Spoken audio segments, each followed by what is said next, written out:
Assalamualaikum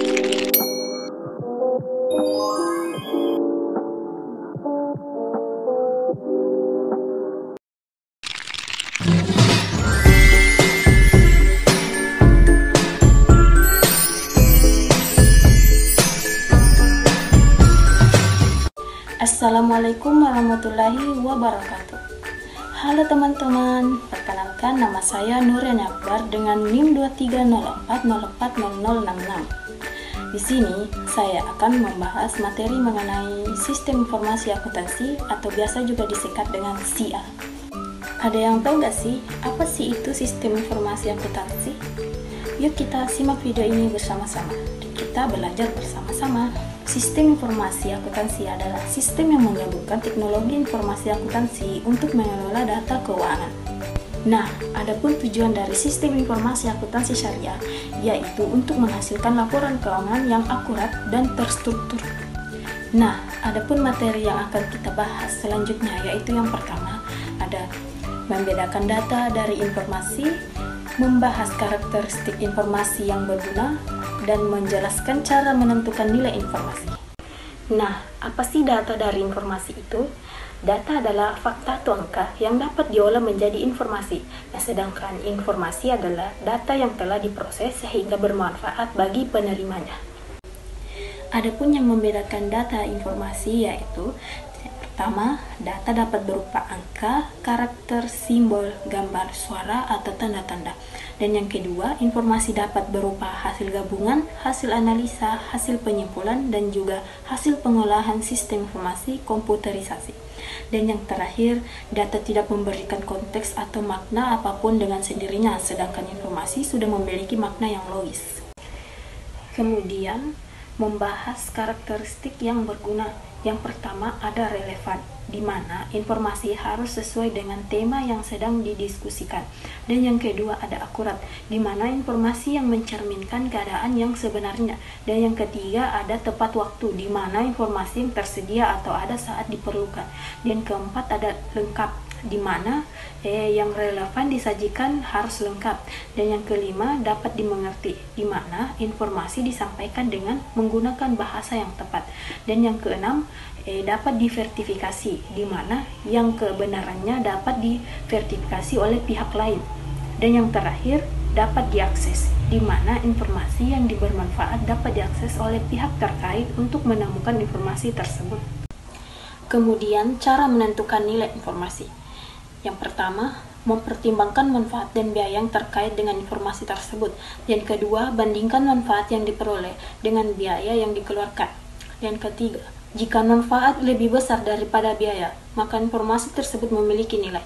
Dan terakhir, yang keempat, pertimbangkan kriteria-kriteria lain seperti relevansi, keakuratan, ketepatan waktu, dan kelengkapan. Nah, materi yang kedua itu membahas tentang keputusan yang dibuat perusahaan dan informasi yang dibutuhkan untuk membuat keputusan tersebut.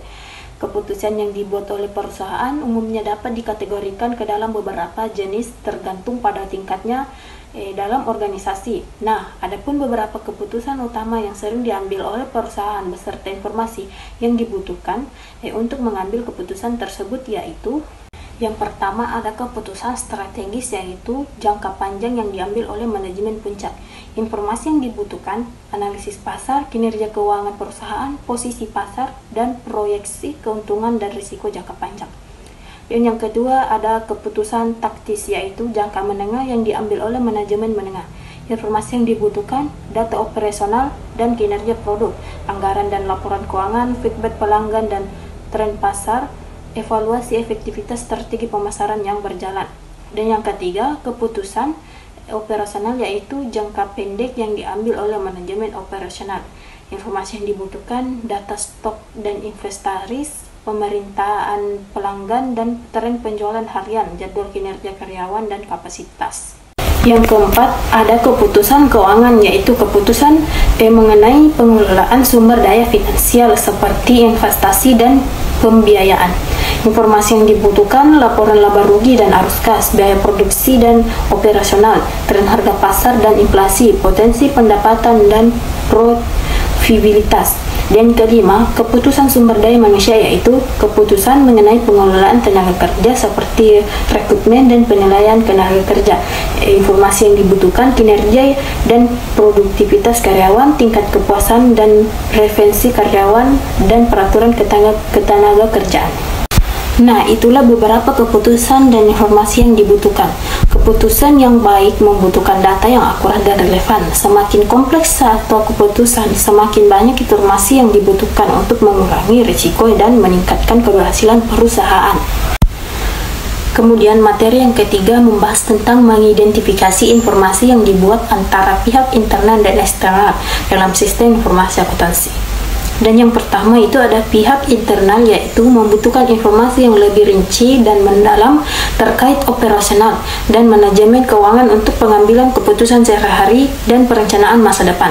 Dan yang kedua, adapun laporan keuangan internal, yaitu laporan laba rugi, menyediakan informasi tentang pendapatan, biaya, dan laba atau rugi perusahaan dalam periode tertentu. Yang ketiga, dan neraca keuangan menyajikan posisi keuangan perusahaan termasuk aset, kewajiban, dan ekuitas pemegang saham pada suatu waktu tertentu. Yang keempat, ada arus kas, menyediakan informasi tentang aliran kas masuk ke dan keluar perusahaan yang penting untuk manajemen likuiditas. Kemudian pihak eksternal, yaitu membutuhkan informasi yang lebih umum dan terstandarisasi yang memberikan gambaran tentang kinerja dan stabilitas keuangan perusahaan untuk tujuan investasi, kredit, dan kebutuhan hukum. Adapun laporan keuangan eksternal, yaitu yang pertama ada laporan laba rugi, digunakan oleh investor dan kreditor untuk menilai profitabilitas perusahaan. Yang kedua ada neraca, menyediakan gambaran tentang posisi keuangan perusahaan yang digunakan oleh investor, kreditor, dan analisis keuangan untuk menilai solvabilitas perusahaan. Yang terakhir ada laporan arus kas, memberikan informasi kepada kreditor dan investor mengenai aliran kas yang tersedia untuk membayar kewajiban dan mendanai kegiatan operasional.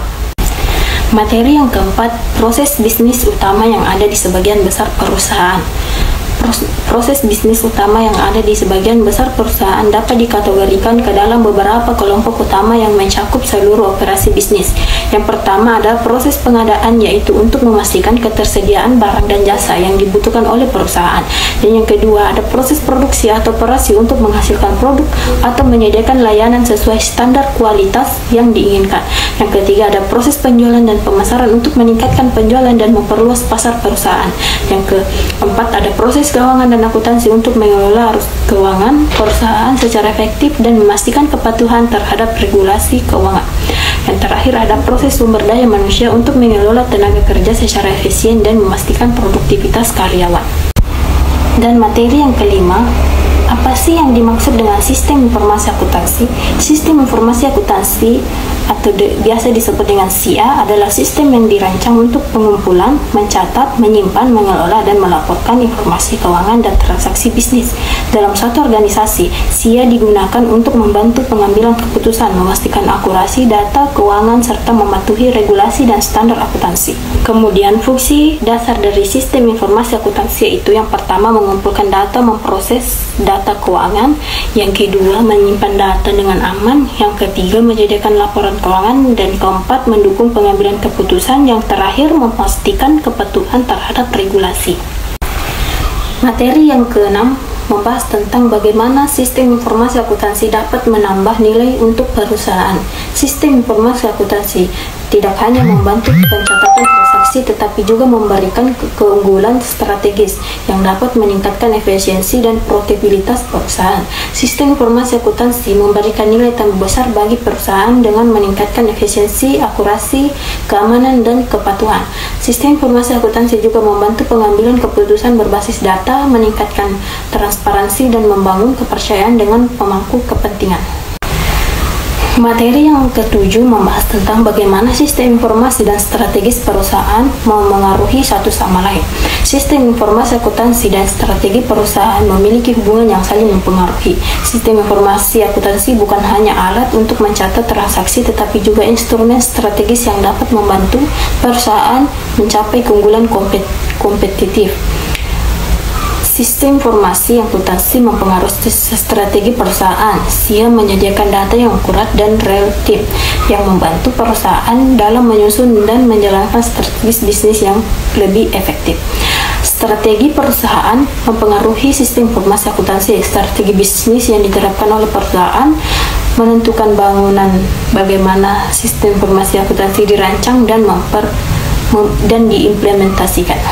Nah, materi yang terakhir dan yang ke-8 membahas tentang peranan sistem informasi akuntansi dalam rantai nilai perusahaan. Rantai nilai atau value chain adalah konsep yang diperkenalkan oleh Michel Porter untuk menggambarkan bagaimana aktivitas perusahaan dapat menambah nilai bagi produk atau layanan. Sistem informasi akuntansi memainkan peran penting dalam meningkatkan efisiensi dan efektivitas setiap aktivitas dalam rantai nilai. Sistem informasi akuntansi berperan penting dalam seluruh aspek rantai nilai perusahaan, mulai dari pengelolaan inventaris, produk, pemasaran, keuangan, hingga layanan pelanggan. Nah, itulah penjelasan dari materi sistem informasi akuntansi. Semoga bermanfaat bagi teman-teman sekalian. Sekian dari saya. Assalamualaikum warahmatullahi wabarakatuh.